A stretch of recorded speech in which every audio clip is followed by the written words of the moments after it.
Chapter 49. The empire slept, as did its gleaming capital, the countless citizens of Rivak secure in the certainty that they were protected. Their immortal empress was not among them and had not been in years, but even this was a comfort. She was known to watch over her people from wherever she had gone, returning only to defend the empire from threats, or to set it right when it had gone astray. Isaro's absence meant these were safe and prosperous times. It was best, thus, that her presence was a secret. Had it become known that the Golden Empress currently sat in a chamber deep below the royal archives of Rivkabad, staring down at three of the highest officials of her government kneeling before her, the people would have begun to worry. As they had cause to. Tell me about Arkansas Kalnzeliker.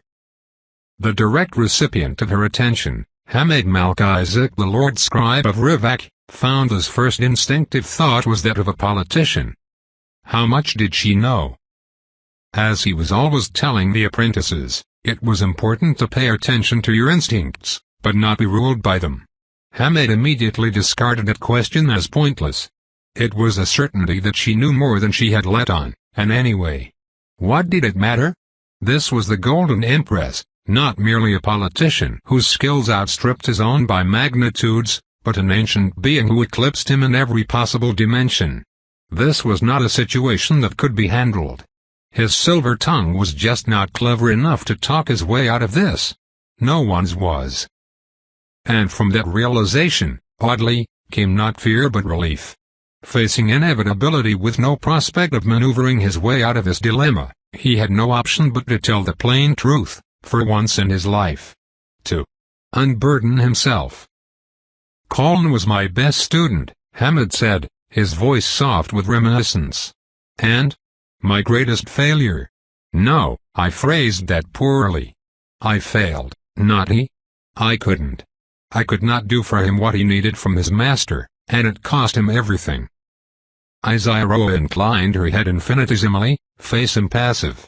With no more specific direction than that, Hamid simply continued, letting it all pour out, everything that had been churning inside him all this time. He was one of the orphans, you see, raised in the Archives apprenticeship program. A good enough scribe, only good enough, frankly. Bringing up kids in a library tends to instill a love of reading in them, but that doesn't always translate into aptitude for the work. Kaln seemed to like it, but much more than that. He was a people person. A rare talent. He could befriend anyone by the time he could talk, or so they tell me. I didn't really take notice until he was in lessons, but by then I could immediately see his gifts. The boy had all the best traits of a gifted salesman, manager, and diplomat. There wasn't a social situation he couldn't turn to his benefit.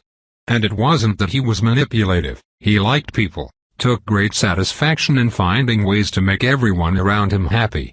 I took the lad under my own wing early in his education. I believed I'd found a perfect successor for my role.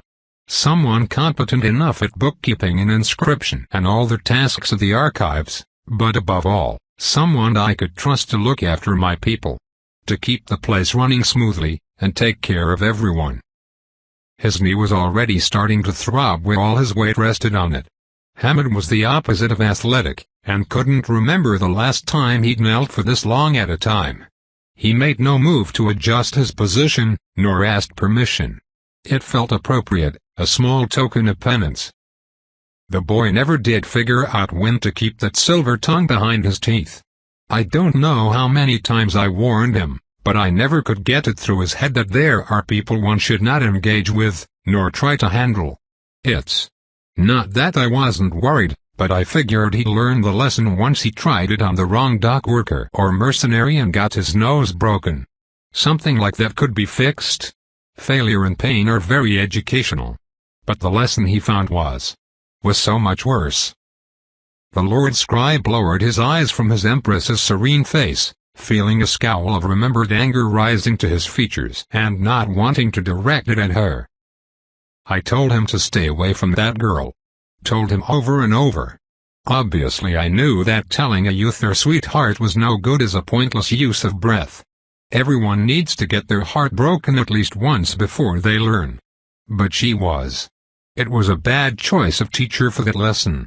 Hactria was far too dangerous for a scribe to be messing about with. In what way? The Empress asked, toneless.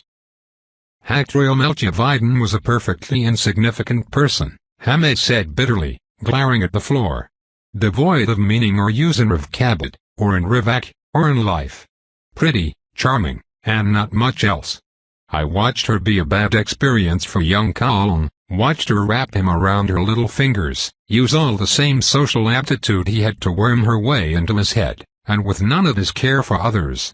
I watched, I told him what a mistake he was making, and then I left him to make it because, well, the young have to. When you're that age and in love, you don't listen, aren't really capable of it.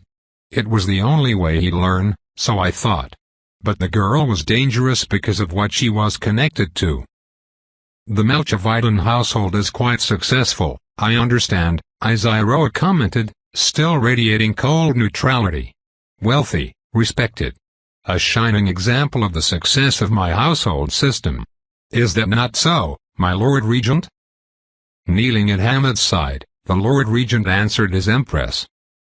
Members of that household have contributed much to the city and the empire, Your Excellency. I have granted public recognition to their achievements multiple times. But you, my Lord Scribe, describe them as dangerous, she said. Well, here it was. Not only his own offense is about to be laid bare, but explaining this to her was going to upset the entire barge. The Lord Regent and Dragon Lancer Commander were not going to appreciate hearing him drag all this up. Maybe it was for the best. They had certainly not succeeded in resolving this situation, and if Iziroa was here asking pointed questions, it seemed obvious she already knew at least some of their failure. Young Hactria's father has political aspirations involving each of his children, he explained. She is to be married to a lesser prince of Zaus to secure a trading alliance. Iziroa leaned forward, the first time she had changed posture since demanding Hamed's explanation, and all three of them tensed instinctively at her sharpened stare. Alliance through marriage is a practice that makes little sense outside the context of hereditary nobility. I have been explicitly clear that that practice shall not take root in my empire. We have no such practice, Your Excellency, the Lord Regent answered swiftly. The household system is working as you intended. The balance of heavy estate taxes and generous business investment from the Regency has served to prevent the concentration of hereditary power. Mostly. He was too composed a man to flinch, even under the direct displeasure of a sovereign who could annihilate him with a breath. Domestically, Your Excellency. The practice to which the Lord Scribe refers has begun to be popular among the more successful households, marrying into foreign nobility to secure business alliances. The trend is still in its first generation and thus has not borne fruit, but I am concerned that it is a crack in the dam, so to speak, and have taken what I considered appropriate action. I have drafts of legislation restricting the practice under review by the relevant ministers, to be refined based on their recommendations. Restricting the freedom of our citizens to marry would be far more intrusive than your priorities allow, and there are also implications for our foreign trade. I wish to ensure appropriate measures which will cause the minimum unintended side effects. She returned to her previous upright posture, golden eyes flicking back to Hamed. Continue, my Lord Scribe. Sound Melchividin has a great deal of wealth and power invested in this alliance, Hamed continued barely above her whisper, and suddenly calm was a threat to it. He responded as the powerful do when their ambitions are threatened. And so, Iziroa said in an icy monotone, you of course intervened to protect your protege from the maneuvering of an overweening politician. He lowered his head again. And then further, letting it simply hang. He could not bear to look at her. I did not, Your Excellency. To my everlasting shame. I failed to fend him off. Fend him off. What an interesting way to phrase making the official response appropriate to your rank. My Empress. The man has not achieved his position without being good at these maneuvers. He is far too canny to be overt, or direct. Not only were none of his threats or demands couched in a way for which I could call him down. Before issuing them, he positioned himself such that any protest or retaliation from me would be immediately leveraged against me, as abuse of my position. Absolute rot, she stated, and he did not succeed in repressing his flinch. I am familiar with the use of intermediaries, catspaws and oblique methods. If he communicated clearly enough that you were able to understand his demands, you had sufficient leverage to deal with him as an official of my government ought to handle a criminal attempting to incite public corruption. So it should be, Your Excellency, Hamed said weakly. So it seems on paper. In practice, on the ground. Well, we have all had to become similarly adept at maneuver. You yourself have been clear that rule should be gentle and refrain from forceful action as much as possible. I am ashamed to acknowledge that I, for one, have not proved to be the most sly operator in Revkabit. I have, upon occasion, been defeated. Izira drummed her claws once on the desk, the soft clack resonating menacingly in the quiet room. And what precisely did Sam demand? The removal of Arkansas Collins Elikur, Hamed said, squeezing his eyes shut. First, from his position, and as a factor in public life or a presence in the Royal Archives, or any post in the capital. And to this, you acquiesced. I did not, Your Excellency, he whispered fiercely. I made no response, and cancelled the contracts his household's businesses have with the Royal Archives as a warning. Immediately, we began to have problems in our own supply chains. Then, seemingly isolated incidents affecting my scribes. They were pickpocketed, mugged, had their homes broken into. I am well connected in this city and thought myself adept at maneuvering through its subtler channels, but I failed to connect anything to the Melchividon household. He was simply better at the game than I. This man disrupted the running of my government, she said in deadly quiet, threatened and assaulted my personnel, and your response was to placate him. Hamed drew a shaky breath. Before I could bring Rakat into it, documents were leaked to me. An investigation accusing me of corruption and of unduly leveraging my authority to interfere with the running of the Melchividon household. Private detectives and civil barristers had done thorough work, preparing it all. Had I taken official action against Samd, the complaints would have been filed. And they would eventually have been debunked. But not until after I had been removed from my position. Then whatever was to happen, the call would go through with no one to stop it, and to the other scribes, the other apprentices, too. She was silent. He grimaced, swallowed heavily, and continued in a hoarse voice, now teetering on his agonized knee. In response to my resistance, the demands escalated. Now he wanted Colin removed entirely, dead or imprisoned, permanently beyond any chance of accessing Hactria. Hamed had to pause, choking on shame, before he could say the next words. I had the boy charged with corruption and treason. I manufactured the evidence myself. I thought if I could just put him somewhere, I could protect him at least that much.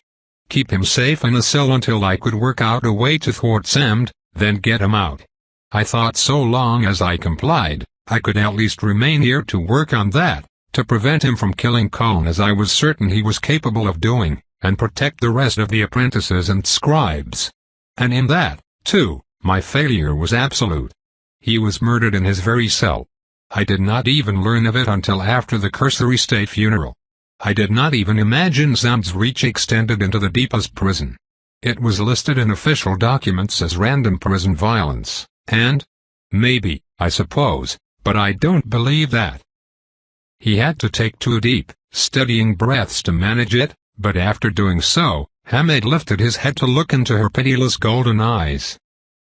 I failed utterly, my Empress. Failed you, and Arkansas Colin, and Rivak. I have, thus far, managed to protect the rest of my people. It feels a paltry solace. And in the last year, she observed, still coldly detached, you have invested nearly the whole of your personal fortune into your apprentices. Divested yourself of every long-held asset to guarantee high-quality food, lodgings, and comforts, plus educational and business opportunities. And, notably, private guards in addition to city police to oversee not only their residence and workplace but their most common places of recreation. He lowered his head again, managing a rueful smile. And here I thought I was so discreet. Of course. Illinois Senna. Spy Master Rakelet is concerned you were planning to take your own life, and attempting to discern why, the Empress said. It seems this. Samd is sufficiently adept that even she did not manage to intercept his plot. I suppose I cannot blame you for being outmaneuvered by such a talent. Hamid didn't dare to hope. He knew her by her writings, by the values she had taught her people and especially those she trusted to carry out her will. He knew better. I blame you for attempting to engage this man as an equal, rather than leveraging the assets of the state. The state which exists for the entire purpose of shepherding the people, protecting them from those who would abuse them in precisely this way. He simply knelt. There was nothing to be said to that. So, Izaroa continued icily, turning her gaze back upon the Lord Regent. My household system is functioning well, you tell me. I, too, must admit failure, my Empress, the Regent said, now wearing a deep frown. I was in complete ignorance of this entire business. For that I have no excuse, and can say nothing in my defense save that I will redouble my efforts to be aware of surreptitious actions taken in the city.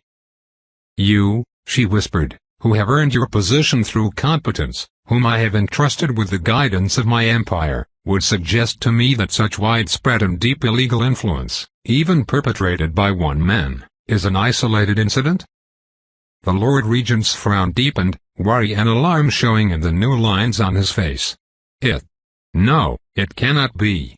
There is no way it could be. Corruption is never isolated, the Empress stated, and though she spoke quietly, her voice resonated with authority. It is a thing of networks, of connections, and that is only on the practical level.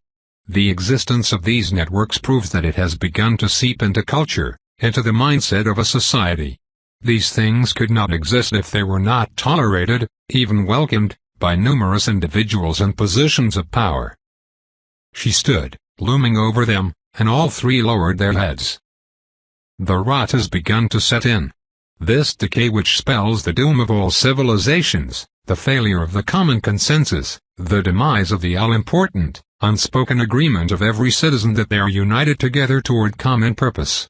Empires fall when the ambitions of the few poison the spirit of unity upon which civilizations depend. These are but the first tendrils, but they have already reached too far. I have entrusted you with my empire, with my people.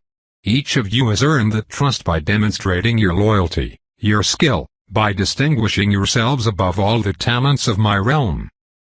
There came a beat of silence, and they could do nothing but wait for what they knew was coming next. I am not impressed. For this failure, the Lord Regent said hoarsely, I will accept whatever punishment you deem appropriate, my Empress. And, should you consider me fit to continue in my position, will devote myself utterly to rectifying these errors. If not, I shall pursue whatever good I may still to your realm in whatever place you choose to place me. The only defense I will ask now is of Saphira. She has repeatedly urged me to take action to curb the power of the households. To my great shame, I thought her concerns overblown. At his right, Saphira herself dared to sneak a surprised sidelong look at him. Your loyalty and regard for Commander Mafnet is noted, Lord Regent, Izaroa stated. It is misplaced. She, like you, has both the prerogative and the ability to summon me in person, to address whatever ill afflicts my empire that is beyond your power to resolve. That I have learned of this from none of you damages my trust in you. The Dragon Lancer commander lowered her head again, squeezing her eyes shut. You were correct in that I value a light touch, Izaroa continued. You have done well to remember it, and take my urgings seriously. But Rivak is not a republic. This is the domain of an absolute sovereign. When all else fails, you have no less than a dragon upon whom to call. My role, my own service to this empire, is to be that guide and guardian, to be invoked when the realm requires my power. Tell me, my faithful servants, of what use can I be to my people if you will not call upon me when they need me? None of them could muster an answer to that. It is yet early, the Empress finally said. The rot has not sunk deep. It must be ripped out in its utter entirety, and that cannot be done in haste. Every surreptitious connection must be found, traced, and mapped, without revealing to the corrupt that their actions are under observation. You will devote every resource to this goal. I charge you with gaining a complete understanding of the city's underworld, unbeknownst to your targets. I realize the enormity of what I am ordering, and that is why you will invoke my aid in any and every task for which you require assistance. The effort you will launch and guide yourselves. At each and any hint that you will be unable to accomplish what is necessary unaided, summon me. It shall be done, my Empress, the Lord Regent swore. It shall be done. Hamid and Saphira echoed fervently. Her eyes fixed upon Hamid again. I was recently reminded, by one whose regard I value highly, that there are none who commit no errors, that the measure of character is in how one addresses the consequences of one's mistakes. For your offenses, my Lord Scribe, you will be called to answer under the law. But as I have seen in you penitence and responsibility even before I became involved, first I shall grant you the opportunity to do your part in setting things right, that your efforts may be weighed alongside your crimes when the time comes. It is more mercy than I deserve, my Empress, Hamid said, fighting a tremor in his voice. I will serve you to the utmost of my ability, and gratefully accept whatever verdict you deem right. Begin your investigation in the prison, Izaroa ordered. It is obvious that this Sam's tendrils run deep, there, which means those of other players in this network do as well. The administration is clearly capable of entering illicit political prisoners, feigning their deaths and covering up escapes. Ascertain every detail of who and how, and you will find the next necessary steps. Illinois Senator is already aware, and has been tasked with leading this effort. Coordinate with her, my Lord Regent. As you command, my Empress.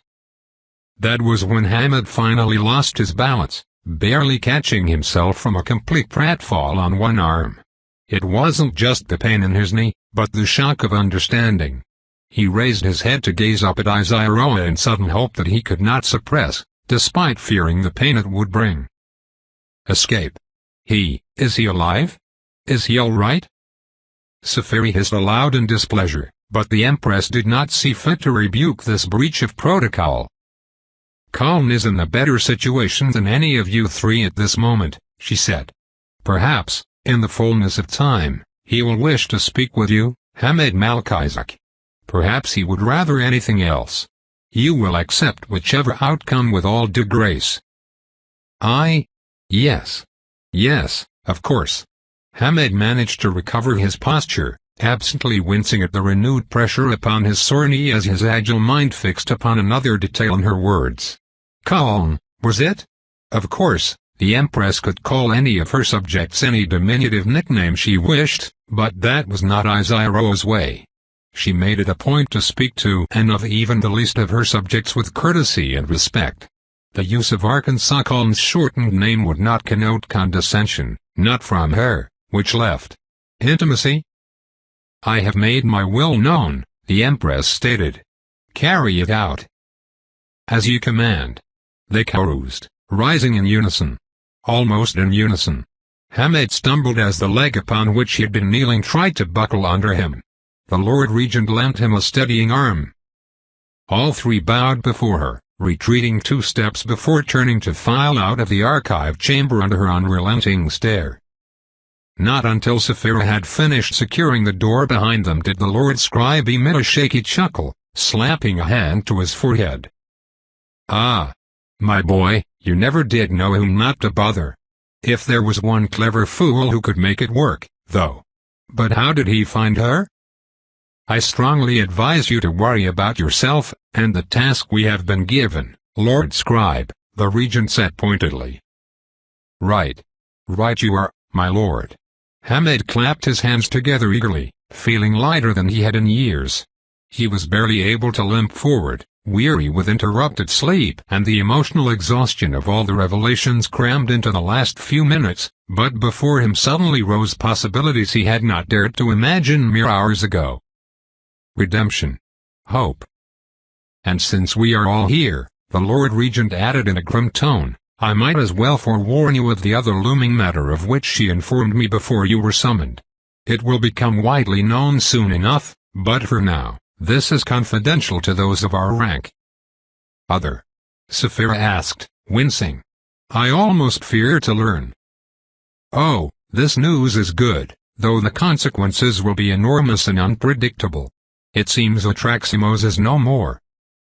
Hamid didn't bother to listen to the commander's exclamation of shock, feeling only the ever-increasing lightness in his chest.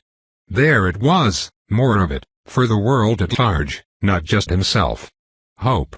Chapter 50. It was so close to being a good day, just the sort of errand Carl enjoyed. A peaceful ride in the forest, with just himself, his card, and his trusty donkey plodding steadily through the dappled shadows, beams of sunlight filtering through the canopy to enliven the journey. Plus, regrettably, the three most ridiculous people he'd ever met in his life. What about you? The insufferable, interminable noisemaker asked him in an offensively cheery tone.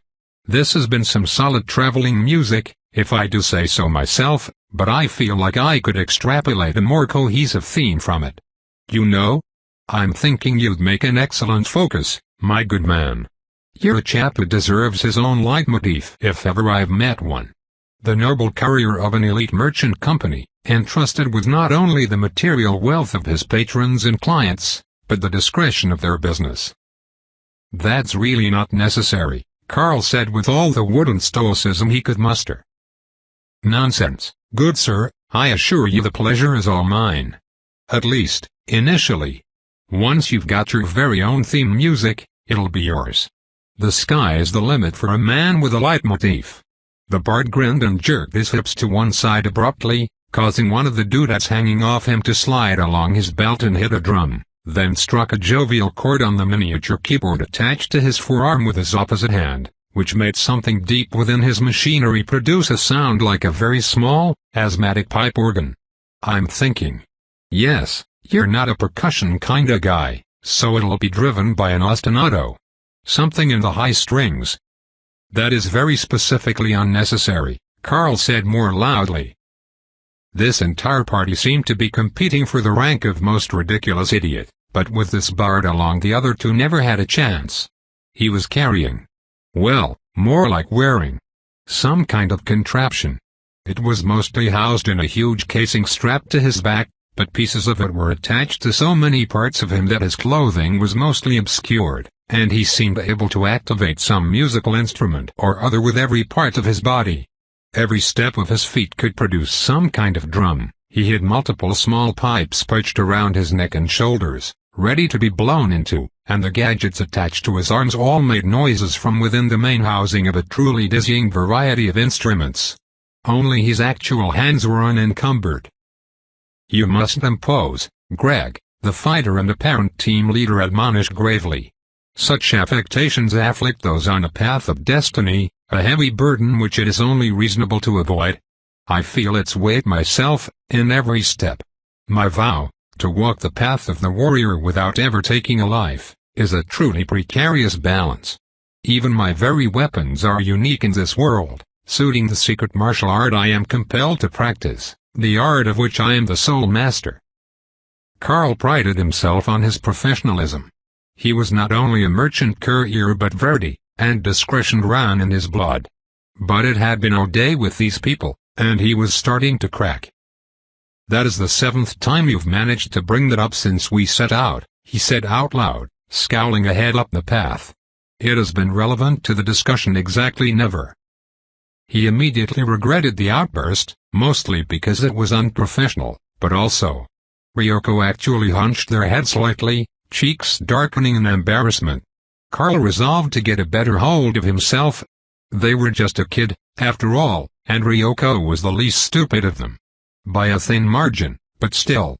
Even their attire was practical armor of leather and layered silk. In black and red, because of bloody course it was, but at least functional. Unlike those untouched by destiny can scarcely conceive of its pull or its weight, the party's Imogen toned in the raspiest, graveliest voice Carl had ever heard a teenage girl use. He wondered how many healing potions she had to chug per day just to keep her throat from bleeding. Perhaps the unwitting and unwary should be silent, as graves are silent. He just couldn't find it in himself to be perturbed at an obvious threat from someone hired to allegedly protect him. Aside from the impossibility of taking her seriously, he was already fully perturbed by, well, everything else. The Mage's black robe managed to be a robe in design, despite being form-fitting, arranged in folds and layers which allowed segments of embroidered purple satin and crimson lace to peek through, and it was embellished all over with a truly absurd number of pointless belts. Around the arms, shoulders, waist, hips. Belts everywhere, with ostentatious silver buckles. And, of course, augmented with a tall hat whose pointed tip was artfully crumpled and whose excessively broad brim shaded her more than a parasol. A hat also with bands of purple satin and red lace. And a belt. With a big, shiny buckle. Laughing lightly, the bard hopped down from the cart. He was remarkably nimble considering all the weight he was carrying. Of course, now he was walking, so they got to be accompanied by a drum roll. Every few steps he would execute a little caper, varying the beat. Naturally, he never let up with the traveling music, which resulted from an accordion-like thing that required him to repeatedly pump one elbow up and down, fingers once more on the keys strapped to that forearm. Carl thought the jerking-off motion this resulted in was the most appropriate thing he'd ever seen. His faithful donkey, Chevalier, flicked one of his long ears but kept plodding gamely along. He'd heard worse. That traveling music isn't what I'd call helpful, he grumbled. Might as well send out gilded invitations for every bandit in the area. The cart shifted slightly as Ryoko hopped up to sit on its edge. This isn't bandit country, the youth said more quietly. It's the fringes, but we're still in Boisvert's main valley. The biggest danger here is bears, and making constant noise actually is the best deterrent to a bad encounter with one of those. True enough, Carl conceded, somewhat mollified in spite of himself. This was the first concrete indication he'd had all day that at least one of these kids was actually competent. Somewhat, anyway. Bandits are never entirely off the table, though, otherwise you wouldn't have a job. Yes, but we won't find gangs of highwaymen out here, Ryoko replied with a reassuring smile. It'll be occasional poachers. Such as those might try their luck with a delivery cart, but even there, Greg isn't just amusing himself. Bardsong is inherently magical. It's not as flashy as fireballs or bubble shields, but great for affecting things like probability and luck. He doesn't play all the time in town, just out in the field where his magic can diminish the likelihood of misfortune. And Lilith and I can deal with anything which slips through that. I see. Well, it stood to reason there was some kind of magic at play. That musical apparatus was obviously heavily enchanted. Carl had seen it produce more protruding instruments than it had physical space to contain. About the other two, he was less sanguine. Hearing her name, Lilith gave him a long, surly glower, which he did not take personally because that was obviously her resting expression. When she was actually annoyed, she thunked her staff down more loudly with each step, her elaborately carved magical staff studded with crystals and skulls that contrasted with her attire in a way that suggested it was the only actually useful part of her equipment. That robe and hat combo was not armor. He wouldn't even call it gear. It was barely an outfit. That was a costume. Ryoko hopped back down, stroking the hilts of the twin swords belted at their waist, and Carl really hoped they weren't about to start narrating about vows and destiny again. It wasn't that he didn't understand how all this had come about. Hells, it wasn't even that far-fetched. For runs like this, wherein the most valuable thing being transported was the client's discretion, M-Champion preferred to avoid attention by hiring the cheapest, lowest-ranked adventurer guards available from the guilds with which the Silverhound Company did business. people with no achievements to their name or important connections, whose presence wouldn't make the societies or other trading houses wonder what was being transported. That meant new kids, and often enough that meant kids like this. Just never before had it been kids so much like this. When they'd set out, Carl had been hoping these three got tired or scared and quit the adventuring life before something killed them. By this point he could have accepted either outcome. Blessedly, they were at the halfway point. Before Carl had to endure any more tortured soliloquies or much more magical traveling music, the path ahead opened up into a clearing, at the far end of which stood a neat little cottage at the base of a steep cliff behind, the mountain looming over them casting a deep shadow even at midday. He didn't bother refraining from an outright sigh of relief as he gently pulled Chevalier to a stop. Lilith and Ryoko didn't seem to notice, but Greg had the audacity to shoot him a knowing grin sidelong. And then the further, greater audacity to add a little flourish on some kind of slide whistle that extended over his shoulder. "There is a haze of power over this place," Lilith grated, planting her staff hard in the dirt for emphasis. "Beware. The client's business is under no circumstances to be inquired into," Carl snapped as he clambered down from the cart. "You were briefed on that point. Your job is to be alert for threats. If you attack the client's protective wards or anything of the kind, this will be your last job." "A sensible warning, if aggressively phrased," Ryoko said solemnly. "Stand alert, Lilith, but remember, we shall never be they who strike first." "I know our creed," Lilith rasped, then had to clear her throat. Carl gathered up the first of the sacks in the cart bed. Sometimes he'd ask adventurer guards to help carry if they seemed like the type to be cool about it, but while these teenagers probably wouldn't take offense, he did not trust them to touch anything without breaking it. And so he selected only one burlap bag for the first trip, keeping his right arm free, and stepped up to the door of the cottage, eyes scanning the entire area for the signals that were usually. But there were no discreetly left instructions this time.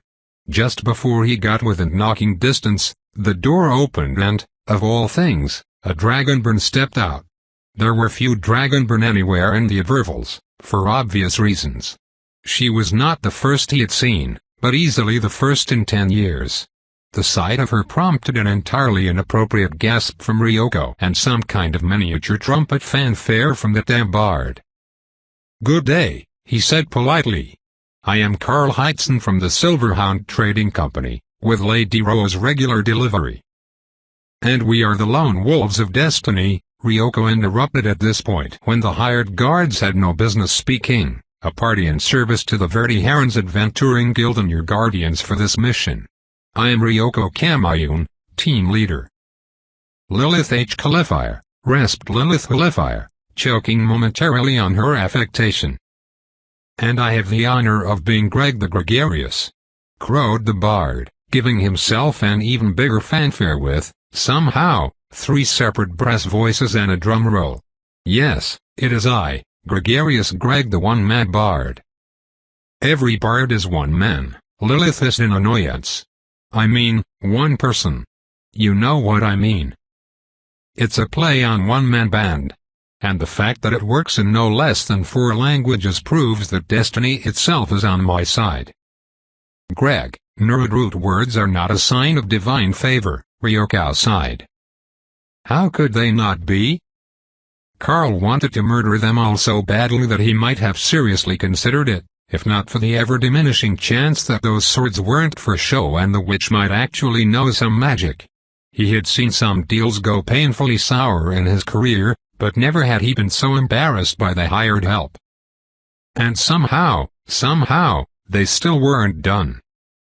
"I know not what fate has brought your path to cross ours," Ryoko declaimed, bowing deeply, "but I know whereby Dragonborn are brought into the world. You have my earnest sympathies, for your plight and that of your mother. In the name of justice, the Lone Wolves of Destiny stand ready to avenge." "Okay, whoa now," Greg interrupted in a soothing tone, sliding forward with a gentle little arpeggio on something Carl couldn't even see that sounded like a harp. "Our fearless leader means well, miss, but their passion for justice sometimes gets ahead of them. Any second now they'll realize they're undoubtedly stepping into a very sensitive issue which you probably don't want to discuss, and also a hair's breadth from signing us up to Duratraximo's the Dread. Ryoko, indeed, abruptly went as still and pale as a marble statue, their face a comical mask of pained realization. Carl couldn't find it in himself to be amused. These kids had officially torn it. The good news was they weren't going to have to die learning their lesson.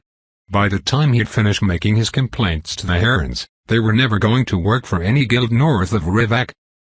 Also, even when he was trying to help, that bard managed to be an idiot. This woman's hair and scales were blue. She obviously wasn't a Traximos's get. Everybody in the Vales knew he didn't take women. Okay, the Dragonborn drawled. Anyway, you are expected. Allow me to show you the procedure, Herr Heitzen. Yes, thank you very much, he replied with all the courtesy his strained soul could muster, stepping forward as she retreated into the cottage, sack tucked into the crook of his arm. You will need this, she said, holding out her clawed hand with a silver key resting upon the azure scales of her palm. The door's lock contains a small divot above the keyhole. Press your silver hound signet into that while turning the key to unlock the door. Understood, he said, carefully pocketing the key. I may not be in charge of subsequent deliveries, but I will see to it that the company knows all relevant details, and anyone sent in the future will be fully briefed. Do you need to take notes? She asked mildly. Carl tapped his temple. I am, miss. Anything written down can be intercepted. The Silverhound Company places the utmost emphasis on our client's privacy. Excellent, the Dragonborn girl replied with a thin smile. Deliveries are to be placed in the storage apparatuses on this half of the chamber. She gestured with one blue claw at a row of floor-to-ceiling shelves, with several chests standing open alongside them. They are enchanted for, among other things, preservation, so perishables will be quite safe. Take note of these two boxes adjacent to the door, please. These were also bolted down, the larger to the floor and the smaller affixed to the wall directly above it. Carl attentively followed her over after setting down his sack on the indicated shelves, moving with great care not to step on her tail. They'd already affronted the poor woman enough. Payment will be left in the chest, the Dragonborn explained, lifting the lid to reveal neat stacks of coins.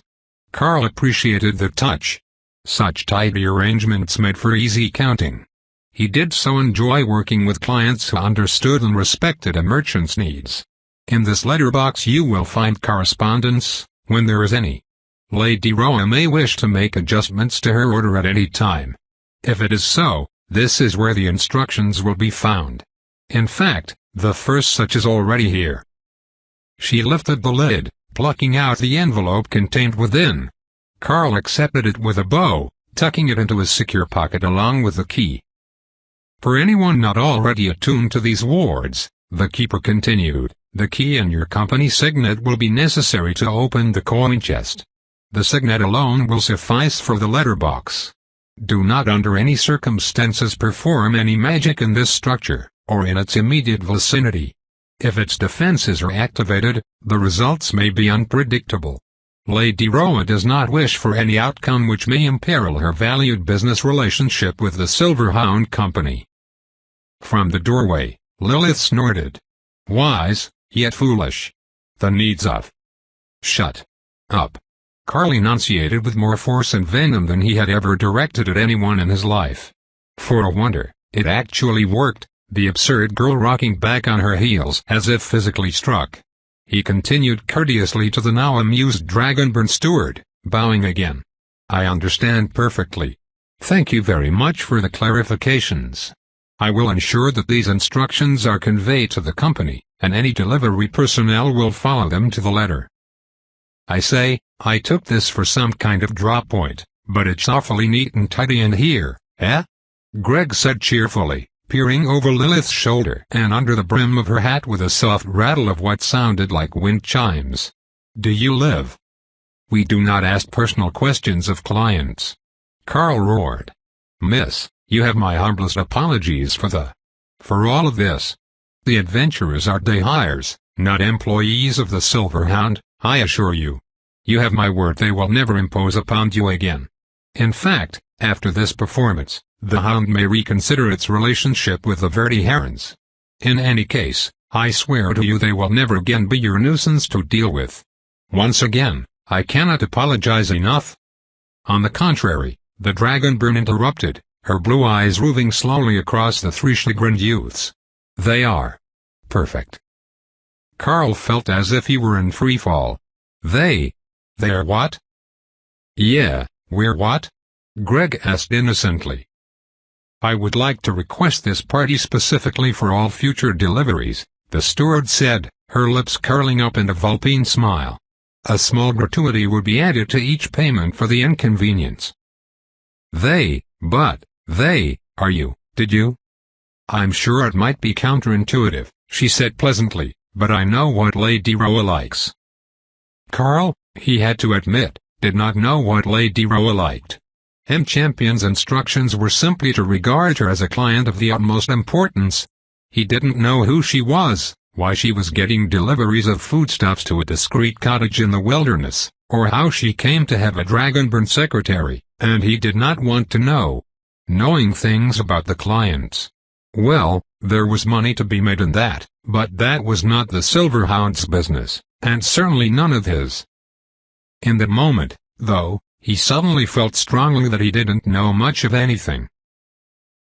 You know what I like, do you? Isaiah said in a dangerously calm tone as the three of them stood in Colm's chamber, watching the scrying glass near the portal to the cottage.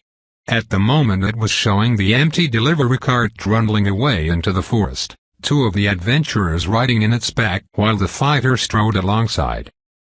I do kind of like them, Colm admitted. In a characters in a book kind of way. They seem frankly exhausting in person. And we want them involved in our business. Why, exactly? They're idiots, Fenorexa explained with a beatific smile. Those three juvenile morons will immediately tell everything they know to the first person who asks.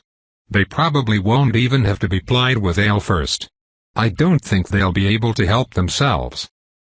She's pausing for dramatic effect, Colm complained to Isaiah. The audacity. It's not even her most annoying habit, she agreed, the tip of her tail lashing. It is also a certainty, Fenorexa continued no less smugly, that absolutely no one in their guild, or anywhere else, for that matter, takes them seriously. Discretion is still a priority, but matters are proceeding quickly toward a point past which the keeping of secrets will be impossible. And when true secrecy is impossible, the last defense of a secret is to shroud it in confusion. By keeping those imbeciles on retainer, we ensure that the truth will be spread by the least credible source in all Boisford, thus discrediting it. It's no wall of silence, but it should prolong the full revelation of our circumstances, and maybe claw back some of the security Vanamux squandered. Colm and Isaiah paused, exchanging a thoughtful look. I'm no expert, he said at last, but I can see the sense in it. Actually that seems quite clever, Fenorexa. Of course, she said with profound self-satisfaction. Does your mother know you've read my treatises? Isaiah asked mildly. Now it was Fenorexa who lashed her tail. She knows that I read everything I can get my claws on, and that your writings are in her library. Their inherent notability all but demands it. I trust you would be mature enough not to try to rub her nose in it. Oh, indeed, Isaiah agreed, not in that. But come. Now the three of us need to go speak with Imalafine about this. Fenorexa narrowed her eyes in a hint of alarm. Mother is not going to be interested in the details of Colm's food supply. No, I'm sure she won't be. But she does need to be informed that you have just saddled us with a permanent attachment to an Eclipsean mage, if only because dealing with you is her job and no one else is more qualified to fill Colm in on just what that means. Colm and Fenorexa spoke in unison. His own tone was purely confused, and he was not at all comforted by the shrill alarm in hers. With the what? Chapter 51 and Eclipsean Mages, Prosaically enough, a mage empowered by a pact with the god Eclipse, Imar-Alafin explained a few minutes later in her lair. Though lounging in a half-curled posture, she still towered over them in all her alabaster glory, as the other two dragons had remained in their smaller forms. Cullen wondered if this was some kind of draconic etiquette. He hadn't seen any of his consorts enter one another's personal chambers before. These individuals are... well, they both are and are not a matter of perpetual concern, as I will explain. Eclipse is a particularly squirrely example of a fallen god. A fallen god? Cullen demanded. Gods can fall? From what? To where? It's a misnomer, in my opinion, she answered with a displeased grimace. I use the term because it is widely used for the phenomenon, though I think transitioned god would be more accurate. It refers to a deity who underwent some cataclysmic event which caused them to change their divine aspect. Cullen straightened up further. Divine aspects can change? I see the direction of your thoughts, husband, and I would advise you to steer them elsewhere, she said firmly. Obviously, all of this would have been in the curriculum. I am still in the process of designing to walk you through all the details of divinity, but as circumstance and my precocious daughter have not deigned to wait for the appropriate moment to make this an issue, I suppose I'd better lay it out now. Ahem. Yes, a god's aspect can be changed, within certain unforgiving parameters. It is rather more like a chemical reaction than the initial process of apotheosis. The end result depends entirely upon the materials used and the physical operation performed. This is not a solution to any of our problems, Cullen. Changing a god's aspect after it's settled can be done, but with much less control over the final outcome, and through a process of trauma so severe you lack the physical senses even to imagine it. Let's do it right the first time. Ah, yes, agreed, he said fervently. Thank you for the explanation. Imar-Alafin dipped her head in a nod, then turned to stare down her long nose at Izyroa. You are certain this was an Eclipsean mage you saw? Not just a pretentious teenager in a silly outfit? I do know the difference, thank you, Izyroa said dryly. One rarely encounters them, but given the stakes, I have made certain to remember the very specific cast of Eclipse's aura upon a mortal. It is actually not hard, if you've encountered it once. She shot a baleful look at Fenorixa, as did Imar-Alafin.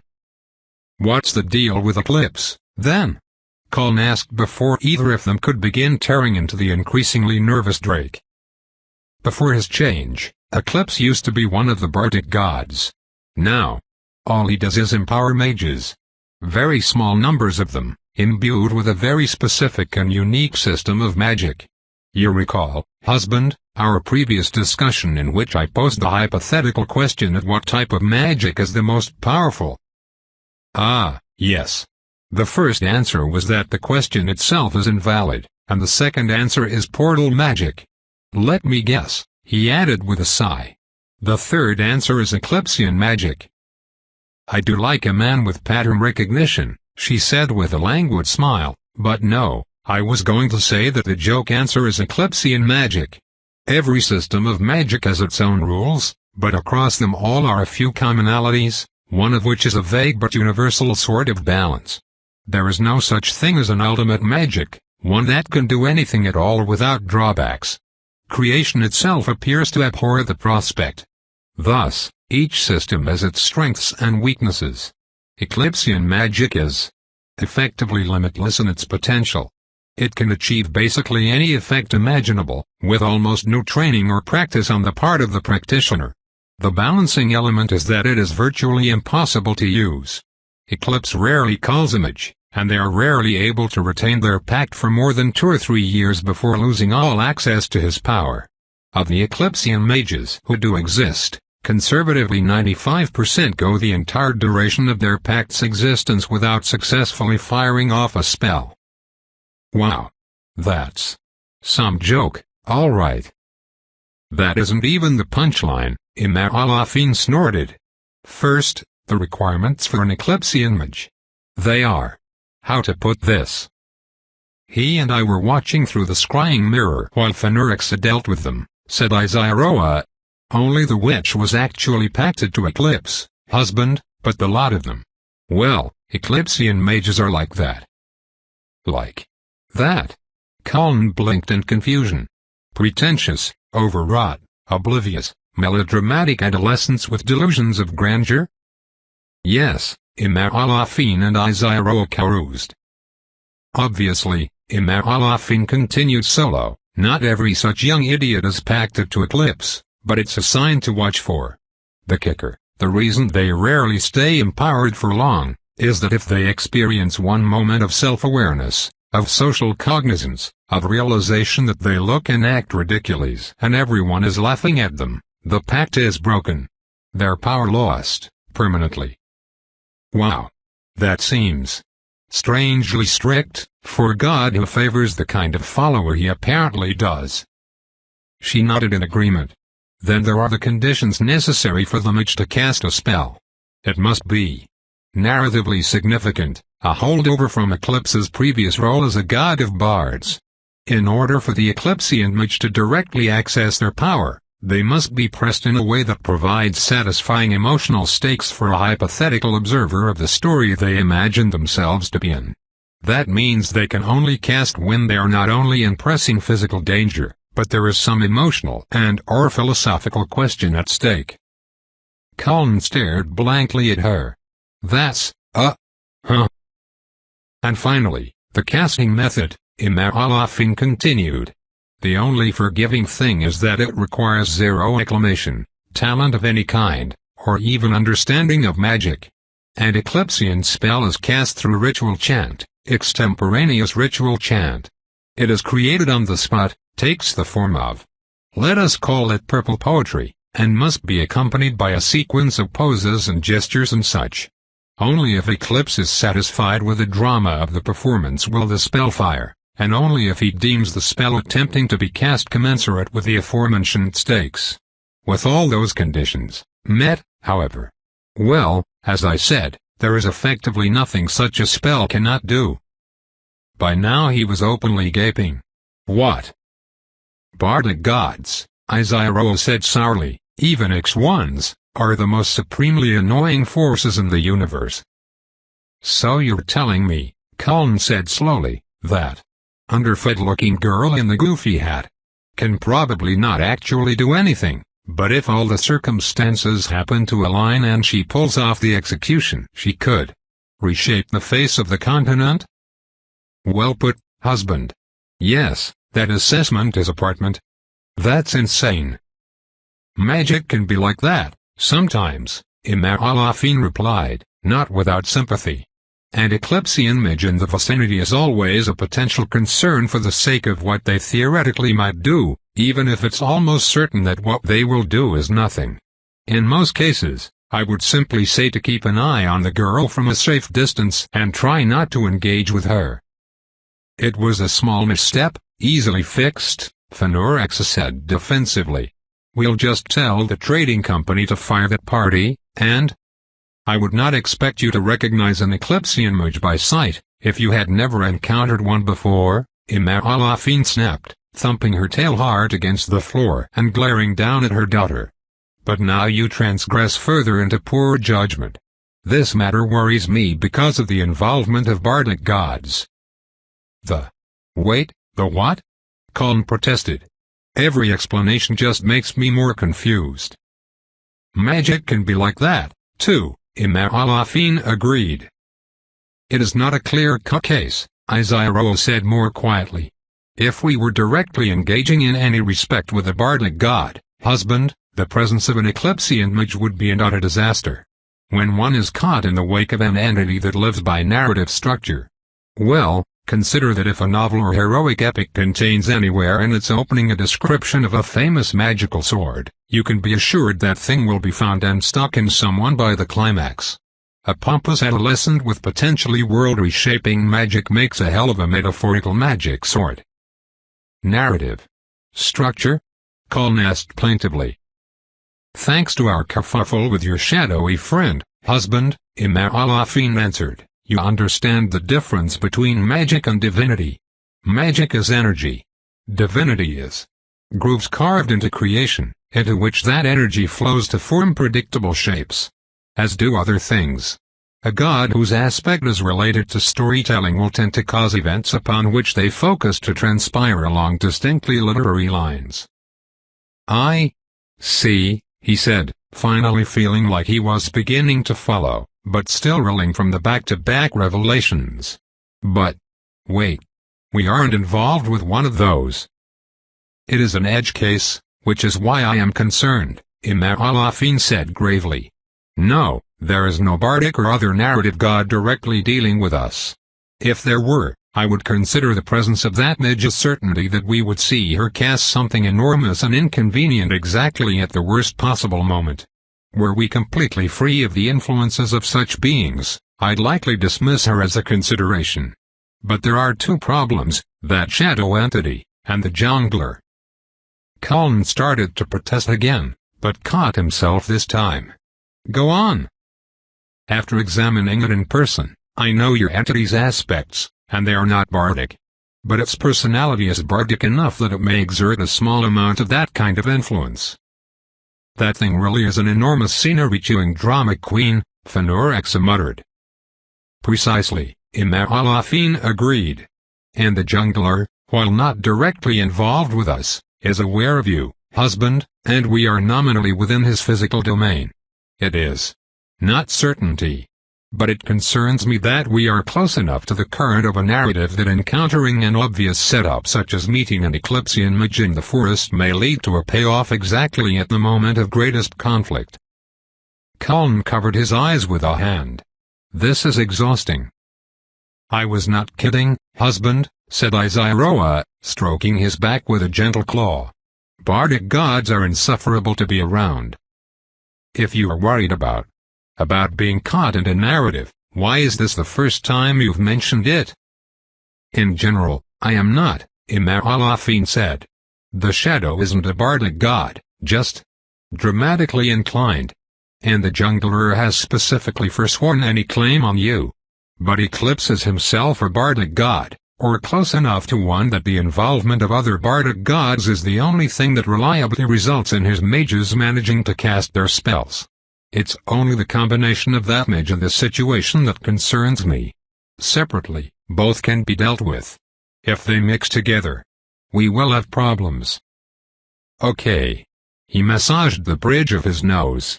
All right. I believe I'm up to speed now. Thank you kindly, Imam Al-Afin, for the patient explanations. But of course, husband. And now that I understand what we are dealing with, Cullen rounded on the youngest dragon in the group. Damn it, Fenor-Exa. How was I supposed to know? She protested, her voice rising by an octave. That is precisely the issue, Imam Al-Afin stated, lowering her head to glare at her daughter from uncomfortably close. You have a quick mind, child, and a respectable breadth of theoretical knowledge.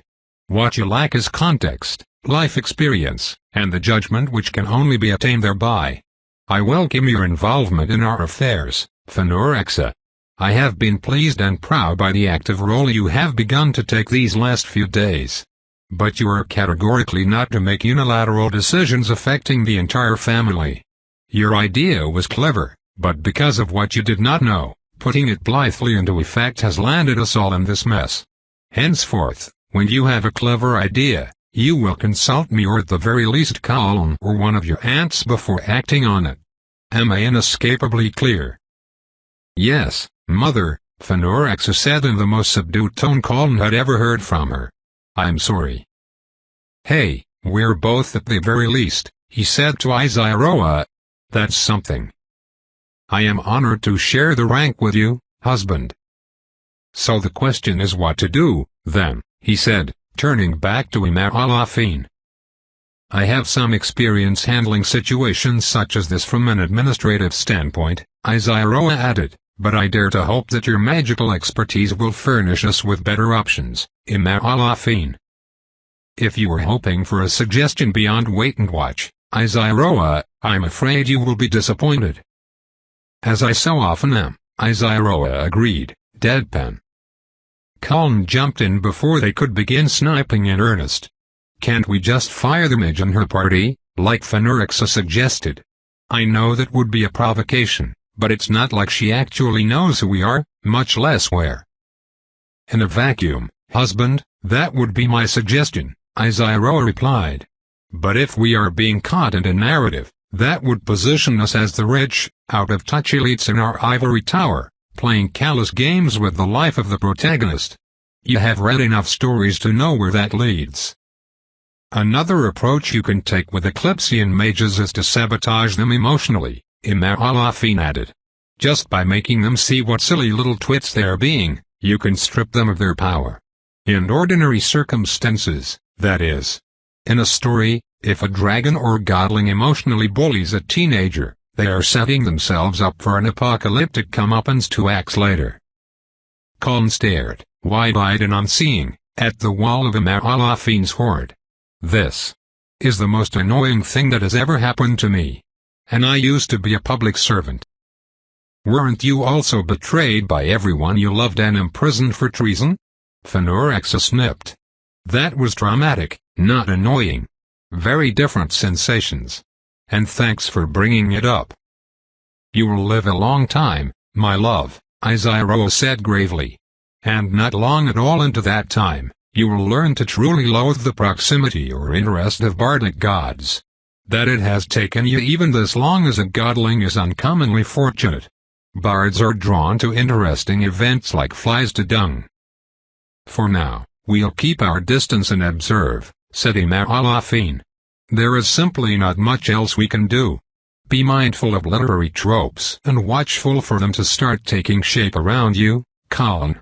If it starts to look like some combination of the jungler, the entity, and Eclipse are drawing us into a story pattern, we'll have to take narratively appropriate measures to stay on that ridiculous child's side, so that whatever she ends up deploying will be aimed at our enemies rather than at us. That is why we can't afford to fire her. In the absence of such a pattern, though, given the bardic influences hovering around our periphery, even attempting to play games like that might cause a narrative to form. Colin winced. Whether we end up in a story or not, having someone like that running around is exactly the kind of thing the entity can position for maximum effect. Both elder dragons nodded, and Phanerexa physically cringed, dry-washing her claws. We will deal with it, Izairo said, her voice decisive but gentle. For now, we must see to our next steps. Indeed, Imaralafine added. You have 2 more errands to see to, husband. Ah, yes, he sighed. There's been a lot more running around in this godling business than I would have expected. And here I was so looking forward to some quiet time at home. I feel I've hardly gotten to spend any time with you at all, Imaralafine. We have eternity, Colin, she said, bending her neck down to very gently bump him with the tip of her huge nose. In the here and now, events are accelerating. Best to attend to outstanding business as swiftly as possible, so that we can afford to hunker down together. The tasks before you must be done, so get them done before we have adventurers and armies and whatever that shadow is cooking up pounding on our doors to catch you away from home. Excellent advice as always, he said, stroking her face with both hands. Glossy scales slid smoothly under his fingers as she withdrew her head, smiling down at him. Well, then. I need to go make some sort of accord with Yamat, which is the more important looming task, and will require more of my focus. Better attend to the simpler errand first. And that means... What? Shadrach bellowed, kicking his door open so hard Phanerexa barely had time to withdraw the fist with which she'd been pounding on it. At least he was wearing a shirt this time. What in every nameless hell could you possibly want now? Hi, Shadrach. The blue dragon said brightly. How are you? How's the research going? I am going to teleport you into the rings of Tharius. He raged. Ooh. Percy leaned to one side so she could see past Phanerexa's head, so far and so abruptly that Colin had to grab her by the waist to make sure she didn't fall off. Can you actually do that? What about to its moons? There should be breathable atmosphere on Phoenix. And what the hells is this now? Shadrach shouted, gesticulating at her. Another one? How is there another one? You're an annoying dragon. There is no way you're this good at making friends all of a sudden. Right, yes, Phanorex said solemnly. Shadrach Meshabedin, this is Perseverance de Claremont, the Princess of Boisford. My brother kidnapped her, because he is stupid, an asshole, and a stupid asshole. And you remember Colin? We need you to take us shopping. Shadrach stared up at her, open-mouthed and uncharacteristically silent in sheer rage. In Shamasar, Phanorex clarified. Otherwise I'd just fly there, but that's way too far. Percy can't ride airborne for 4 days. Oh, don't make that face, obviously we brought bribes for you. And I'll treat you to lunch, Colin added, grinning down at him. It's only hospitable. You know what? Shadrach said in sudden deadly quiet. I am beginning to truly hate you. Nobody cares, Shadrach, Phanorex said condescendingly. Now come on, make with the magic. Tope continued.